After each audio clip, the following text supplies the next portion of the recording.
Hey everyone, Reaper here again with another video. Finally wearing the Atari shirt. Finally got around to making a video where I can wear this shirt. Thanks again, Patrick. So anyway, the topic of this video basically revolves around covers that I'm not really that fond of. You know, I've done a series, I think, I forget sometimes, where I showcase a lot of covers that I like. Or I've talked about covers that I really, really like. So for this particular video, I might even do another one. I grabbed a couple from the collection, books that have covers that I'm not too fond of. Now, it doesn't mean that I hate these covers. You know, hate is a pretty strong word. So I'm not saying I necessarily hate. Some of these I may have a very strong dislike for. And some I'm just not so crazy about. So why don't we just begin and go through them, all right? We'll start off with this one. X Factor number 5, we know this is the first cameo appearance of Apocalypse. It's a very plain cover. I mean, I know some people may like the action, the whole versus sort of setup here. I've never been a big fan of that sort of setup, or at least in this form, rather. There's always some type of versus, right, on a comic book cover, and done in creative ways or blatant ways. But for this particular one, I'm not a big fan of. Isn't that sort of like a cover swipe of an earlier Avengers book? I forget which Avengers it is. I think it's the Avengers where the X-Men were fighting the Avengers. I forget the number. I don't know. But I'm pretty sure that is. But correct me if I'm wrong in the comments. So I'm not a big fan of X Factor number 5. Next book here, first appearance of Jubilee, X-Men 244. It's not a bad cover, you know, it's not terrible, but not really one that I think is that good. Although, I will say this. I do like the black X-Men, the black coloring in the X-Men title. That I like, with the red along with it. That's pretty cool. Other than that, I'm like, eh. Although I do like the yellow backgrounds, but it just doesn't work for me that well. Now, this might be a little controversial for some people, but I'm not a big fan of this cover. I like the artist a lot. I think a lot of people would agree that they like the artist, but not a big fan of this particular cover. The next one is great, but this one, eh. Jim Steranko. Love Jim Steranko. But just this cover, I don't like it that much. Now, I don't have a problem with the way he, the artwork on the characters, the models, like Cyclops, I think Jim Steranko, he draws very well, and he's always really good with drawing women. You know, I think sometimes Jack Kirby suffered in that area. But Steranko does a really good job with drawing women. You know, you would think he, with his personality and all that stuff. But I don't know. I'm not a big fan of white backgrounds with nothing else. So maybe that's part of it. And this thing right here, it's just a little, it fits Steranko. You know, it definitely fits a Steranko sort of expressionism type art that he was into, that he does very well. But for this particular cover, it doesn't really work for me. Now, with this next book, I know I'm going over a lot of X-Men. I think this will be the last X-Men book for this video. So here we have another one that I'm not a big fan of, for reasons I just mentioned. X-Men number 8. Again, that white blank background, it just doesn't do it for me. And, I'll repeat this in another video. I feel that Jack Kirby's cover run on the early X-Men books, I think he did 1 through 11, if I'm not mistaken, I think they were rather uninspired, compared to what else he was doing at the time. Now, I know, he was working on, 50 books at the time, so he's just got to quickly go through things. I mean, it's hard to argue that Jack Kirby's run on Fantastic Four is not good. I think it's some of his best. He did a lot of good ones in the early Fantastic Four run, but I think a lot of people would agree that Kirby really found his mark, hit his mark, the mid the mid portion of his Fantastic Four run, around the time issue 45, 48, 49, 52, and all those great classic covers, and others that I didn't mention. I think a lot of people, fans of Fantastic Four and Jack Kirby, would say that he really hit his mark in that period of Fantastic Four. You could find great Kirby art in any part of his run on Fantastic Four. That being said, again, when it comes to his X-Men run, which was brief, a little uninspired. And like I said, I'm going to be doing an X-Men video sometime this year, I'll talk more in detail about that. How just, some of them were just, I feel like they were just not terrible. That's not terrible, but just sort of there. Now, I've mentioned this one over and over again. I'll excuse me. I'll mention it again. Tim Vigil, forgive me if I'm pronouncing the name incorrectly, of Caliber Presents #1. Not a big fan of this cover. I'm just not.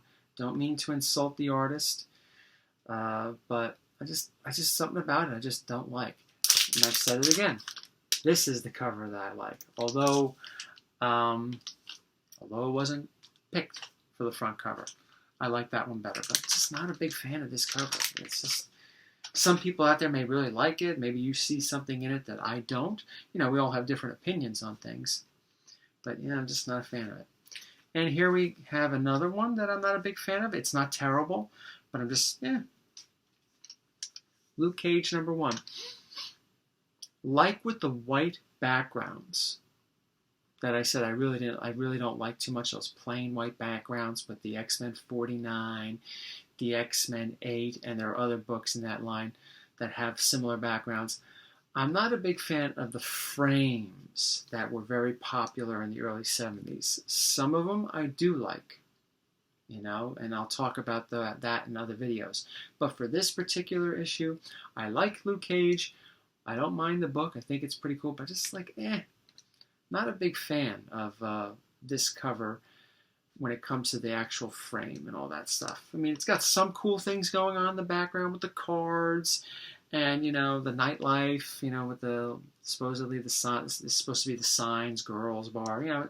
It has that early 70s flair that you would expect, but it kind of falls a little flat for me. This next book I've talked about many times, and I'll talk about it again. Not a very good cover in my opinion. Not a terrible one, but not very good. Let's see if we could talk about it a little bit. First off, this whole thing up here. Now, I don't know, maybe that's what Marvel had to do back then for advertisements and all that stuff. They had to put it smack on their covers. So for me to say, why'd they put that there? Maybe they had to. But if they didn't have to, and they put it there, I'm like, yeah. I don't like that. So I don't really like this too much. But like I said, they may have had to put it there for marketing purposes for their advertisers. So we'll take that. We'll forget about that right now. But let's just take a look at the rest of it. I don't like this at all. Not at all. I don't like the way it's drawn. I think it's just sloppy looking.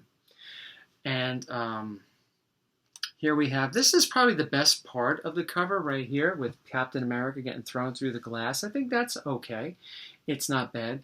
I think the worst part of the cover, though, the worst frame is this one right here with Iron Man. Now, depending on what copy you get, like my copy, it cuts most of Iron Man's head off.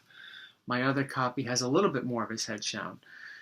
So it just goes to whatever what kind of centering you have on your cover. That's not the reason why I dislike that portion. It's just, I just don't like it. It says, "Witness the invincible Iron Man knocked out of action." Well, it's just a lazy drawing of Iron Man laying down. I mean, for the artist, the cover artist, who was the cover artist on this? Al Milgrom. It could have been done maybe just a little bit differently. I don't know. Throw some ideas together. I don't know the origins behind this cover. Maybe there are some things going on in the background that I'm unaware of, that other people are unaware of, why they just made it this way instead of another way. Who knows? But not really a big fan of it for many reasons. And that Iron Man one and the X-Men one, just some of the reasons. Okay, let's get to this one right here. We have a Batman. Batman 181, first appearance of Poison Ivy. It doesn't do it for me. Again, it's like with the X-Men, although it's not necessarily a complete white background, it's a very plain background, and I kind of like a little bit more in the background. Now, I don't necessarily need that for every book. There are probably some books that I like that have plain backgrounds, but the cover makes up for it in other ways. This one, I really don't like it too much. It's very plain to me, and is it me, or does Robin look a little weird in this? Let's see if we get a close-up of that. Look, he just looks a little strange there. It just doesn't, I mean, maybe you might say, well, how? How does he look strange? I don't know, but the face looks a little weird to me, and it's a little off-putting, and that adds to the reason why I don't like the book, or like the cover. Okay, let's pick on Spider-Man for the rest of this video. I have 4 more books, so thank you for sticking with me the 12 minutes. One of my least favorite covers from this era. As you know, I'm no big fan of John Romita. I just don't like the cover. I just don't like the way the characters are drawn. You have John Jameson with his blocky head, and then just Spider-Man. He just looks weird to me. It just looks a little awkward. It just doesn't. Granted, getting punched is in an awkward position, but no. Aside from that, just look at the body build around here. It just looks off to me, offsetting, off-putting, and it's one of the reasons why I don't like that cover. A big reason why. Now this one's not bad. It's a Steve Ditko cover. The last 3 are Ditko covers. It's not bad, but again, it's not one of the ones that I like, and it should be one of the ones I like because it has a yellow background. I like yellow backgrounds, but for some reason this one just doesn't do it for me. We go from the first full appearance, the first time you see Mary Jane's face, to her first cameo appearance of this one.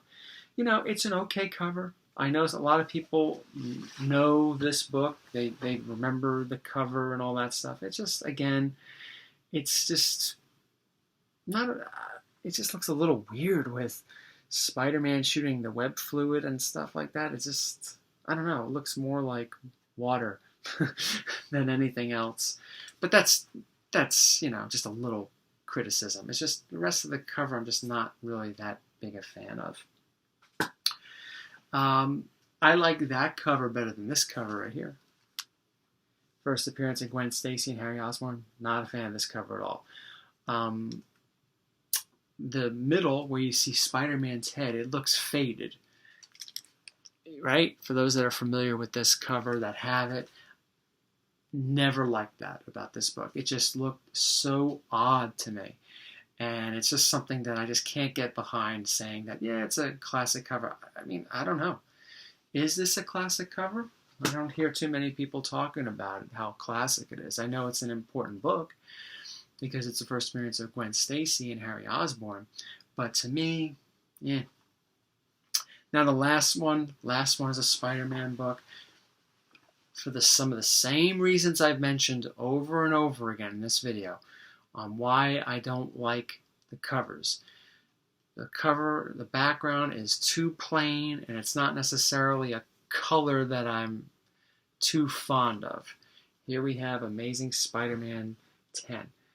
Again, another plain background.